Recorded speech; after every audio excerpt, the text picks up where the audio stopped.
حضرات گرامی، بزرگان ملت، عزیزان گرامی قدر، معزز سامعین، حاضرین و ناظرین و شاہدین، یہ ہمارا درس قرآن ہفتہ واری ایک عرصے سے جاری و ساری ہے۔ اللہ کے فضل و کرم سے مسلسل ہم قرآن کریم کے ترجمہ و تفسیر سنتے اور سناتے آ رہے ہیں۔ میں نے سورہ بقرہ کی بھی آیت کریمہ تلاوت کی ہے اور مزید سورہ آل عمران کی آیت نمبر 142 بھی پڑھ رہا ہوں۔ ملتا جلتا مضمون ہے، اس کا ترجمہ بھی ذکر کروں گا انشاءاللہ العزیز۔ حالات کے لحاظ سے موجودہ دور میں ہم جس حالت سے گزر رہے ہیں اس کے متعلق بھی گفتگو ہوگی۔ ام حسبتم ان تدخلوا الجنہ،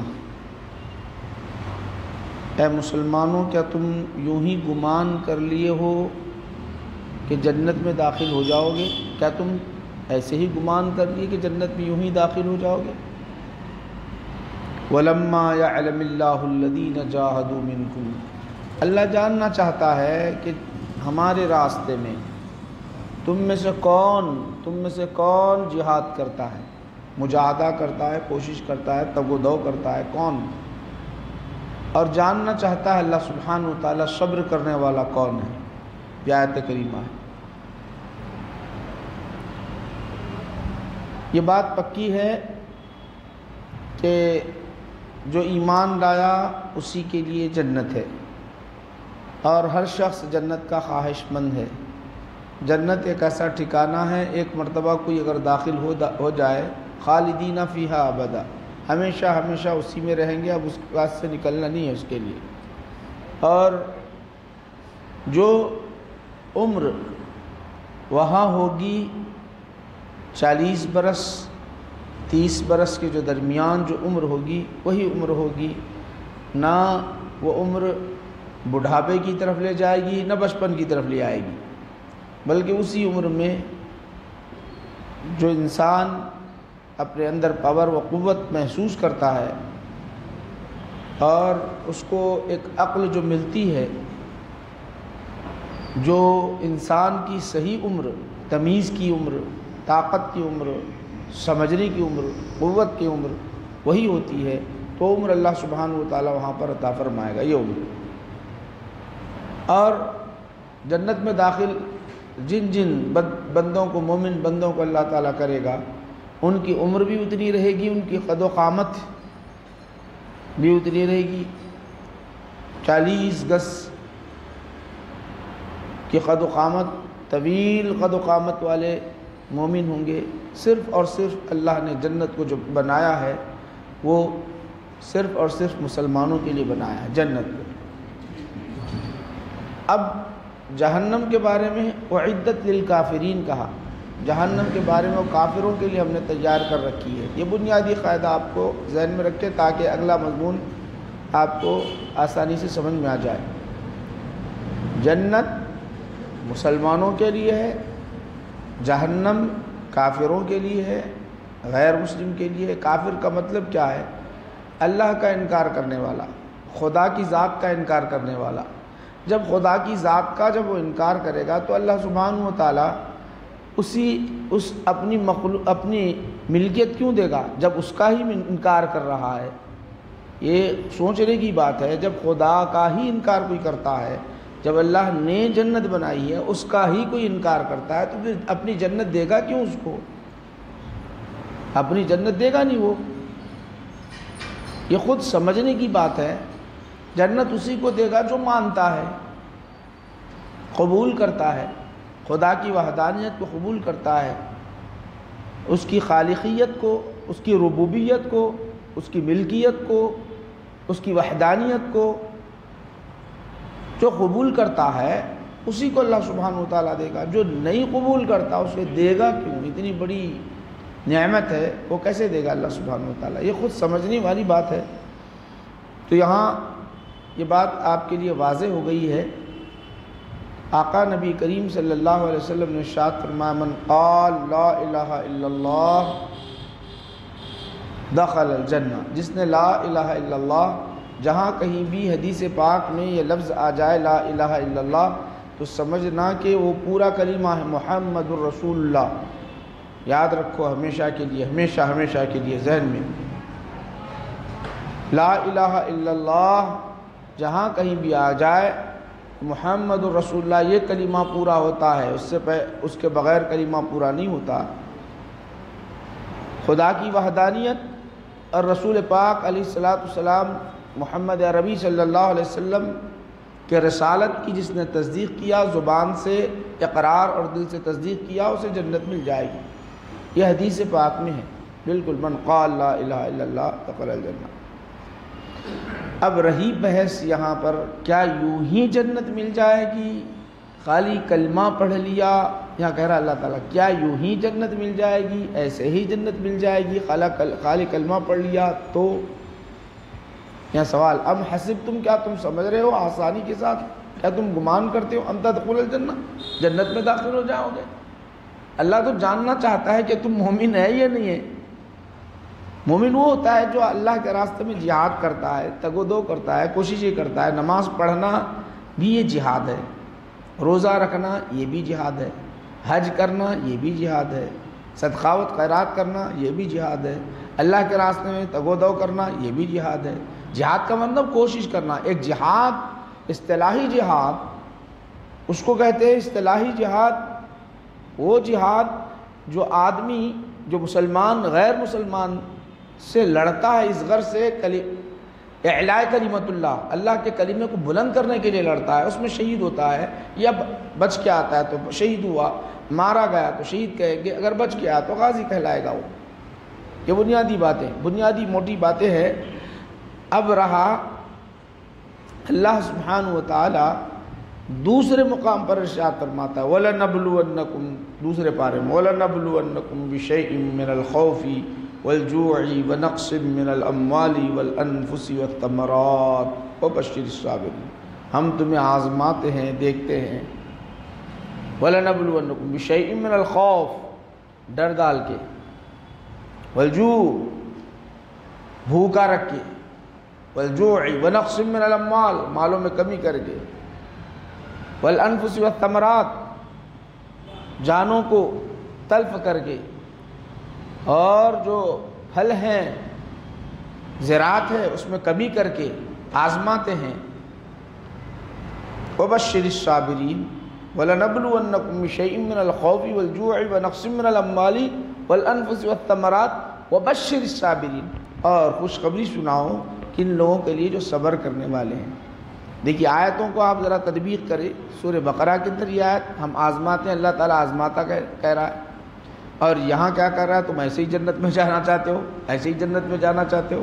نہیں، اللہ آزما، جہاد جو کرنے والے ہیں، جہاد کون کرنے والے ہیں؟ آزمانے کا مطلب کیا؟ تم مومن ہے نہیں، کوئی نہیں، مومن ہے تو نماز پڑھو، مومن ہے روزہ رکھو، مومن ہے تو حج کرو، مومن ہے تو جہاد کرو، مومن ہے تو دین کی حفاظت کرو، دین کی حفاظت کرو۔ نہیں آپ جو ہے دین کی حفاظت نہیں کرنا چاہتے، صرف اور صرف آپ یہ کہنا چاہتے کہ نہیں میں نماز پڑھ لیتا ہوں بس کافی ہے، میں روزہ رکھ لیتا ہوں کافی ہے، یہ نہیں چلے گا۔ اللہ کہتا ہے جاہدوا منکم، کون جہاد کرتا ہے تم میں سے، کون تگ و دو کرتا ہے، کون دین کی خدمت کرتا ہے، یہ دیکھنا چاہتا ہے اللہ تعالیٰ۔ اب یہاں بات ذرا غور کرنے کی ہے، خاص کر یاد رکھ لے کہ آج آئے دن ہندوستان کے اندر مسلمانوں پر ظلم ہو رہا ہے۔ وہ غیر مسلم یہ سمجھتے ہیں کہ مسلمان ہیں، مسلمان کو جتنا ستایا جائے، تکلیف دیا جائے، انہیں ذلیل کیا جائے، انہیں حقیر کیا جائے، تو ہمارے لیے اجر و ثواب ہے، ہمارے لیے بہتری ہے۔ نہیں معلوم اور کیا کیا فلسفے ان کے ذہن میں ہیں، یہ ان کا ایک نظریہ ہے۔ کبھی تو طلاق ثلاثہ کا مسئلہ ہمارے پاس آتا، آج خود آپ غور کریں گے، آج ہر دن آئے دن روزہ نہ دیکھیں تھوڑی دن پہلے کا داڑھیوں کو دیکھ دیکھ کر ایک خاص بات یہ ہے کہ ایک وہ شخص جو ہماری حفاظت کی گارنٹی لیتے ہیں، یہ لوگ فوجی کس کو کہتے ہیں؟ فوجی وہ ہے ملک اور ملک میں رہنے والے کی حفاظت کی گارنٹی لیتے ہیں۔ ان سے عہد لیا جاتا ہے کہ ہم ملک کی، ہم تمہیں پیسے جو دے رہے ہیں ملک کی ہم حفاظت کر رہے ہیں، ملک کی ہم حفاظت کرنے والے ہیں، یہ پیسہ ہمارا اپنا جاتا ہے، اس میں جتنے بیٹھے ہیں سب کے پیسے گئے ہوئے ہیں، جتنا ٹیکس ہے ہمارا، ہم ہر چیز پر جو ٹیکس دیتے ہیں، جتنے کپڑوں پر ہے، چپل پر ہے، ٹوپی پر ہے، گھڑی پر ہے، موبائل پر ہے، پین پر ہے، کھانے پینے کی چیزوں پر ٹیکس ہے، یہ سب سارا کا سارا ٹیکس کس کے لیے جا رہا ہے؟ ہمارا اپنا ٹیکس جا رہا ہے۔ کہاں جا رہا ہے؟ حکومت کو جا رہا ہے۔ حکومت کہاں صرف کر رہی ہے؟ ہماری حفاظت میں فوج کی شکل میں ان کو تنخواہ دے رہی ہے، ہماری حفاظت میں وکلاء کو تنخواہ دے رہی ہے، ہماری حفاظت میں پولیس کو تنخواہیں دے رہی ہے، ہماری حفاظت میں M L A M P کو تنخواہ دے رہی ہے، ہماری حفاظت میں وزیر اعظم کو تنخواہ دے رہی ہے، ہمارے اپنے پیسوں سے دے رہی ہے۔ یہ تو یہ عہد لیتے ہیں۔ کیا عہد لیتے ہیں؟ یہ عہد یہ لیتے ہیں، یہ وعدہ یہ کرتے ہیں کہ ہم ملک اور ملک والوں کی حفاظت کریں گے۔ اس سے بڑا اور ذلیل کون ہو سکتا ہے؟ اس سے بڑا اور کون ذلیل ہو سکتا ہے؟ ہمارے اپنے پیسے لے لے۔ اس سے بڑا اور ظلم کرنے والا کون ہو سکتا ہے کہ دیکھے کہ کوئی مسلمان ہے تو اسی مار دو، یہ مسلمان ہے داڑھی چھوڑا ہوا ہے مار دو، یہ مسلمان ہے داڑھی چھوڑا ہوا ہے مار دو۔ تو اس طرح حال ہی میں ٹرین کا جو واقعہ آیا، کوئی عام آدمی نہیں تھا، وہ تو ایک فوجی تھا، ایک تو فوجی تھا۔ آج ان لوگوں کے ساتھ معاملہ آیا، کل ہمارے ساتھ بھی معاملہ ہو سکتا ہے۔ یہ چیز ہمارے ساتھ بھی ہو سکتی ہے، ہر ایک مسلمان کے ساتھ ہو سکتی ہے۔ آپ ذرا غور کرو، آئے دن نوح کے اندر، ہریانہ کے اندر مسجد کو جلا دیا جاتا ہے، نوجوان 18-19 برس کا حافظ قرآن مسلمانوں کی امامت کرنے والا، مسجد میں نماز پڑھانے والا، نہ اس نے کسی کو تکلیف دیا، نہ لڑنے کے لیے ابھارا، نہ جہاد کرنے کے لیے کچھ کہا، وہ بیچارہ نہتا، اکیلا، کمزور، اس پر شور پورے کے پورے ٹوٹ پڑتے ہیں اور بڑی بے دردی کے ساتھ اسے شہید کرتے ہیں۔ ایسے کئی مسلمانوں کو انہوں نے شہید کر دیا، کچھ بچ گئے۔ اب آئے غور کرو، آپ یہ کیوں کر رہے ہیں؟ اب اس کے اور اگلا قدم کیا ہے؟ اس کے اگلا قدم کیا ہے؟ اس کا اگلا قدم یہ ہے، ان کا اپنا اگلا قدم یہ ہے کہ کسی طرح مسلمان جو ان کا اسلام برحق، ان کے پاس قانون مضبوط، ان کا دستور بہتر، ہمارے پاس تو کوئی اصول دستور ہے ہی نہیں، انہی کے اصول کو توڑ مروڑ کر، ان کا کوئی اپنا مذہب، کوئی ان کا دستور نہیں ہے، نہ ان کے پاس کوئی لا ہے، یہ بہترین لا ہے، اس بہترین لا پر آج یہ تحقیق نہیں ہو رہی، یاد رکھو، یہ آج سے نہیں ہوتی رہی، اچانک کوئی قانون نہیں بنایا جا سکتا۔ یہ جو قانون بنا ہے، ایکسا سول کوڈ کا جو قانون ہے، کم سے کم 10 سال سے کام ہو رہا ہے اس پر، 10 سال سے کروڑوں روپے خرچہ کیے جا رہے ہیں، کروڑوں روپے خرچہ کیے جا رہے ہیں، کروڑوں روپے خرچہ کر کے ایک لا ایسا قانون بنا دیا جائے صرف اور صرف مسلمانوں کے لیے نقصان ہو، صرف اور صرف مسلمانوں کے لیے نقصان ہو، اور یہ انتشاری کیفیت میں ہو، اور مسلمان اپنے اصول اور اپنے ضوابط، اپنے قوانین پر یہ عمل نہ کر پائے، یہ قانون بن رہا ہے۔ اب اس کے اندر لامعالہ، چونکہ میجارٹی ان کی ہے، میجارٹی ان کی، پولیس ان کی، حکومت ان کی، عدالت ان کی، سب ہے، تو اب یہ بل پاس کر دیں گے، اور پاس کرنے کا اعلان بھی ہوا۔ ان کو کسی چیز کی فکر نہیں ہے کہ بعد میں کیا ہوگا، انجام کیا ہوگا، اس کا انجام کیا ہوگا، ان کو کسی بات کی فکر ہی نہیں ہے، کسی بات کی فکر نہیں ہے۔ بھئی مارے جائیں گے، کچھ لوگ غیر مسلم مارے جائیں گے، مسلمان تو مارے جانا ہی، ان کو رسوا کرنا ہی، غیر مسلم مارے جائیں کوئی بات نہیں۔ پلوامہ کا کیا ہوا؟ غیر مسلم مارے گئے، ان کو کوئی پرواہ نہیں، اپنی کرسی کی بقا اور مسلمانوں کو کسی طرح ذلیل حقیر کیا جائے۔ غور کرو آپ یہاں پر، ہر بات کو آپ ذرا غور کرتے چلے جائیے۔ یہ دھیمے دھیمے آہستہ آہستہ اس طرح کے جو قوانین لے آ رہی ہے یہ حکومت، جب یہ حکومت لے آ رہی ہے تو ہمارا اپنا کیا فریضہ ہے، یہ غور کریں۔ قرآن کیا کہتا ہے، حدیث شریفہ کیا کہتی ہے، اس کو سمجھنا ہے۔ آج اگر آپ اس کو نہیں سمجھیں گے اور اس پر غور نہیں کریں گے تو ہمارے لیے آئے دن رسوائی، اور ہمارے لیے رسوائی کے علاوہ ہمارے لیے دنیا میں بھی کوئی سکون نہیں ملے گا اور آخرت میں بھی کوئی سکون نہیں۔ یاد رکھو، اللہ تو اعلان کر رہا ہے، اللہ سبحانہ وتعالیٰ اعلان کر رہا ہے، اللہ جاننا چاہتا ہے جو دین کی حفاظت کے لیے کون کھڑا ہونے والا ہے، دین کی حفاظت کے لیے۔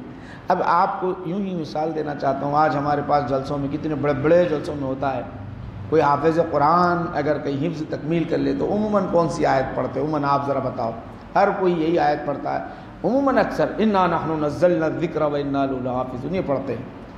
ہم نے قرآن کو نازل کیا، لا کو نازل کیا، قانون کو نازل کیا، اور ہم ہی اس کے محافظ ہیں۔ اللہ تعالیٰ فرما رہے ہیں ہم نے نازل کیا، ہم حفاظت کرنے والے ہیں۔ اب ذرا آپ یہ بولو، اللہ خود بول رہا ہے کہ ہم اتارے، ہم حفاظت کرنے والے ہیں، اب کہاں حفاظت کر رہا اللہ؟ میں آپ سے پوچھنا چاہتا ہوں، شروع سے کہاں سے حفاظت کر رہا؟ میں آپ سے بولنا چاہ رہا ہوں، ذرا غور کیجئے۔ کیا اللہ سبحانہ وتعالیٰ آسمان میں لکھ کے لگا دیا وہاں تک کوئی اس کی رسائی نہ ہو؟ یا کہیں تختی لکھ کے لگا دیا، قرآن کریم کی تختی لگا دیا، وہاں کوئی جا نہ سکے، کوئی فوج لشکر وہاں پر جو ہے فرشتوں کو کھڑا کر دیا، ایسا کوئی قانون بنا ہے؟ ایسا دکھائی دیتا؟ نہیں، اللہ تعالیٰ ایسا نہیں کیا۔ ہم نے نازل کیا ہے قرآن کریم، ہم نازل کیا ہے، ہم محافظ کا مطلب یہ ہے کہ ہم اپنے مومن بندوں سے حفاظت کریں گے، اس کا مطلب یہ ہے۔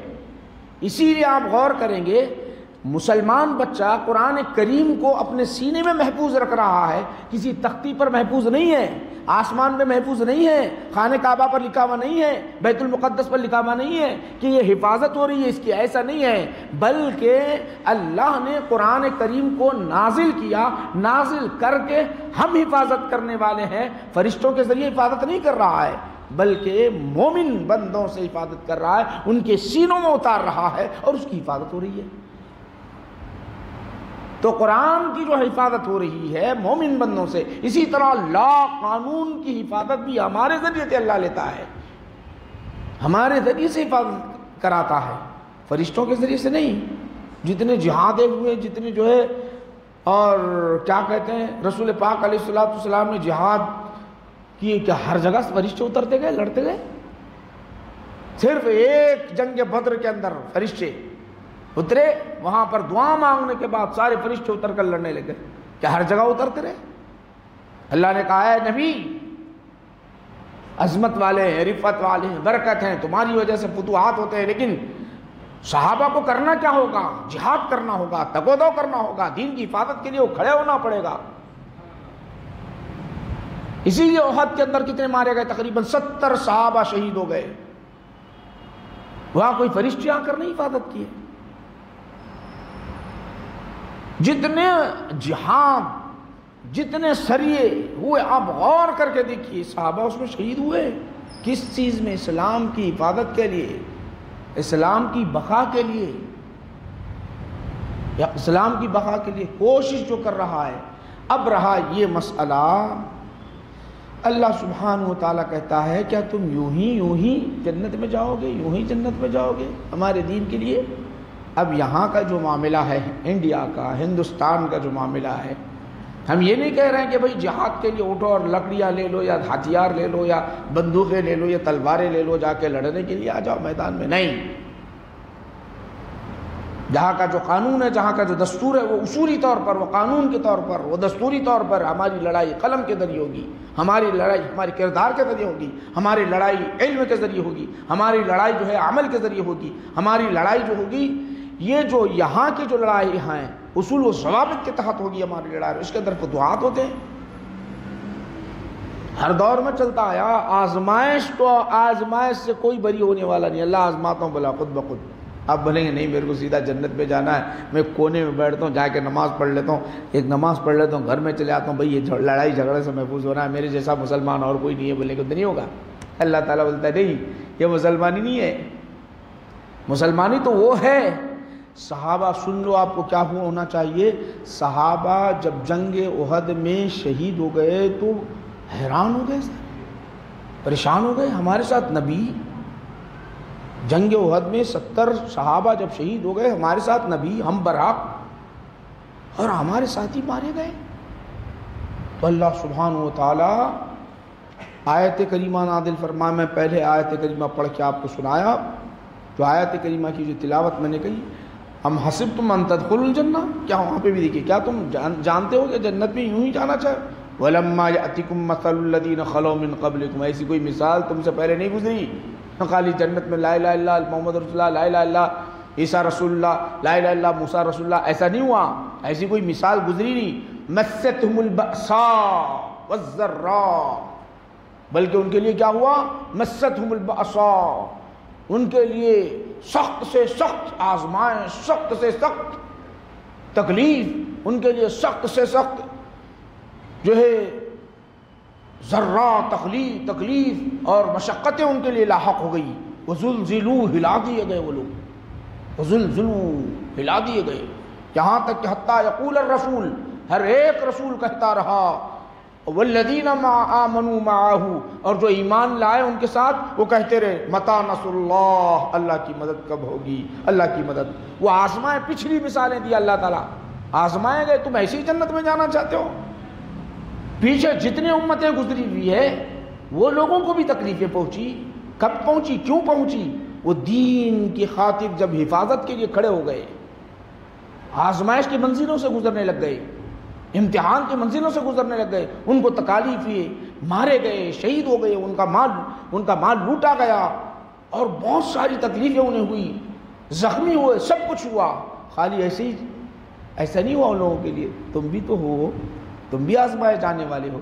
تو ہر ایک کے لیے، صرف صحابہ کے لیے نہیں، یاد رکھو ہر آنے والا دور، ہمارے بعد ہمارے جو بچے وہ بھی آزمائش میں جائیں گے، ان کی اولاد ہوگی وہ بھی آزمائش میں ہوں گے، ان کے بعد اولاد ہوگی وہ بھی آزمائش میں ہوں گے۔ ایمان کا مطلب یہ نہیں کہ لا الہ الا اللہ محمد رسول اللہ کلمہ پڑھ لیا اور گھر میں بیٹھ گئے ہوگا میں جنت میں جانا چاہتا، ایسا نہیں ہے میرے بھائیوں، ایسا نہیں ہے۔ یاد رکھو کہ آج ہمارے اپنے آپ کو، میں چند باتیں آپ کو بتانا چاہتا ہوں، اس کو ذہن میں رکھو، اور جب ہی ہم کامیاب ہو سکتے ہیں، ورنہ نہیں تو کامیابی ہمارے لیے دشوار ہے۔ ہم کو کیا کرنا چاہیے فی زماننا، کیسی کوشش کرنی چاہیے؟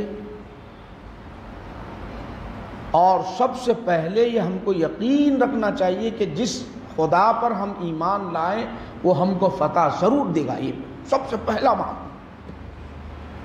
سب سے پہلا عمل یہ ہے کہ سب سے پہلا عمل یہ ہے کہ جس خدا پر، جس رب تبارک و تعالیٰ پر ہم ایمان لے آئے ہیں، وہ رب تبارک و تعالیٰ ہمیں ضرور فتح دے گا، ضرور فتح دے گا، کامیابی دے گا۔ یہ یقین ہمارے لیے ہو۔ جب یقین ہوتا ہے تو آدمی کہاں آگے اپنے قدم بڑھاتا ہے اور تگ و دو کرتا ہے، کوششیں کرتا ہے۔ آپ کو یقین نہیں ہوتا تو آپ جو ہے کوشش نہیں کرتے، یاد رکھ لو، یہ بنیادی بات یاد رکھ لو، بنیادی بات اچھی طرح۔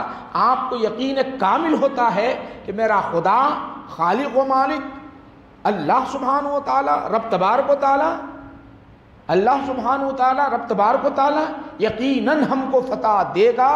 یہ یقین پہلے ہونا چاہیے، پہلا کام، پہلا ہمارا جو کام ہے یقین ہونا کہ اللہ کے سوا اور کوئی نہیں، جس نے ہم کو بنایا، جس نے ہم کو پیدا کیا، جس نے ہم کو وجود عطا کیا، جس نے ہمیں حیات دے دی، جس نے ہم کو بولنا سکھایا، جس نے ہم کو حرکت کرنا سکھایا، جس نے ہمارا اندر صلاحیت رکھی، اس خدا پر ہمیں یقین رکھنا کہ یہی ہم کو جو ہے کامیابی دے گا، ایک پہلا۔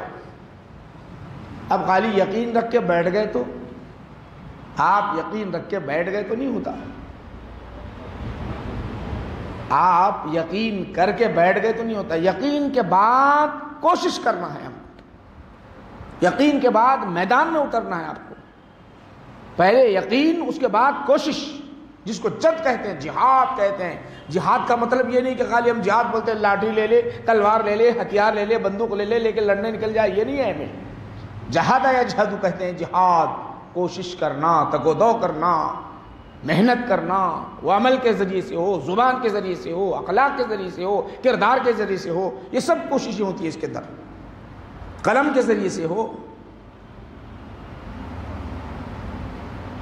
پہلا یہ، پھر اس کے بعد جہاد کس انداز سے ہو، ہمارا ماحول جیسا ہو ویسا، جس انداز کا ماحول ہو، جہاں جیسا ماحول ہو ویسی کوشش کرنا ہے ہم کو، جہاں جیسا ماحول ہو ویسی کرنا ہے۔ آپ جانتے ہو رسول پاک علیہ السلام نے جب اعلان نبوت فرمایا مکۃ المکرمہ کے اندر، اور کیجیے آپ، مکۃ المکرمہ کے اندر سارے کے سارے مشرک تھے، سارے کے سارے۔ ابتدا میں حضرت ابو بکر ایمان لائے، حضرت خدیجہ الکبریٰ رضی اللہ تعالیٰ عنہ، حضرت علی ایمان لائے ابتدا میں۔ اس کے بعد میجارٹی بڑھی کیسے؟ کیا رسول پاک علیہ السلام اپنے معجزات پیش کیے؟ جس طرح حضرت موسیٰ علیہ السلام اپنا جو ہے بغل میں ہاتھ میں عصا لیتے اور بغل میں ہاتھ ڈالتے تو روشن ہوتا، ویسا ہوتا نہیں۔ آپ ذرا غور کرو جہاد کیسا کیا حضرت ابو بکر صدیق رضی اللہ عنہ نے، کیسے کیا؟ وہاں تو لڑائی نہیں لڑ سکتے تھے، وہاں تو ہتھیار نہیں رکھ سکتے تھے۔ ہتھیار کیا رکھیں گے؟ سارے کے سارے مشرک ہیں، کون سا ہتھیار لے جائیں گے؟ کیا کر سکیں گے؟ لڑ ہی نہیں سکتے تھے، ظاہری طور پر لڑ نہیں سکتے تھے۔ پھر کیا کیا انہوں نے؟ ذرا غور کرو، انہوں نے کیا کیا؟ انہوں نے کیا کیا جانتے ہو؟ اسلام کی حقانیت کو غیر تک پہنچایا۔ حضرت عثمان غنی رضی اللہ تعالیٰ عنہ اپنے ساتھی تھے، ان سے کہا کہ دیکھو یہ کتنا پیارا مذہب ہے، جن بتوں کی ہم پوجا کرتے ہیں، جن خداؤں کی ہم پوجا کرتے ہیں، ارے وہ تو ہمارے ہاتھ سے بنائے ہوئے، وہ اپنے ہاتھ سے، ہم اپنے ہاتھ سے بنائے ہوئے، وہ خدا ہمارے کیسے؟ خدا تو وہ ہے سب کا بنانے والا، سب کا پیدا کرنے والا، وہ خدا ہے، یہ کیسے خدا بن سکتا ہے؟ جب ان کو سمجھا کر بات سمجھ میں آئی، محمد عربی صلی اللہ علیہ وسلم وہ اللہ کے رسول ہے، میں بھی مان رہا ہوں، آپ بھی مان لیا ہو۔ دیکھیے آپ کو بتانا، کوشش جد و جہد کس کو کہتے ہیں؟ اب ذرا غور کرو، کوشش اور جد و جہد آپ کو بتانا چاہتا ہوں، کوشش اور جد و جہد۔ انہوں نے کوشش کی، فوراً حضرت عثمان غنی ان کے ساتھ اور 4 صحابہ آئے، آ کر حضور نبی کریم صلی اللہ علیہ وسلم کی بارگاہ میں ایمان لے آئے۔ اب ذرا بتاؤ کیا وہ لوگ ہتھیار لے کے کھڑے ہوئے تھے ایمان لائے؟ ذرا غور کرتے رہیے آپ، ماحول جیسا ہوگا آپ کو وہاں پر تگ و دو اور کوششیں کرنا ہوگا۔ اگر آپ یوں ہی خاموش رہیں گے تو اللہ کی بارگاہ میں جواب دینا ہوگا آپ کو، رب تبارک و تعالیٰ کے دربار میں جواب دینا ہوگا۔ ایسا نہیں ہے آپ بیٹھے ہوئے آرام سے، بھائی